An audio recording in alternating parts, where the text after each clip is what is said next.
Bojangles got a new chicken bowl, and it got bowberry cobbler. But of course, my location ain't here yet, so I got the next best thing. The man in the store said this junk gonna put me to sleep.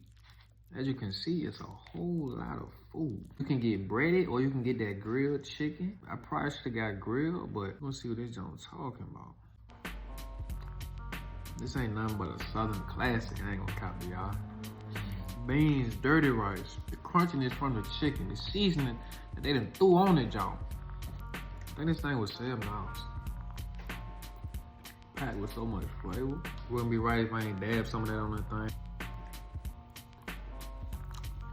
8.1 out of 10. Because they ain't had that bowberry cobbler, I got the next best thing. The bowberry biscuits. Best biscuits in the fast food industry. Melt in the mouth. Soft bread with the perfect crust. And we got the sweetness from the bowberries.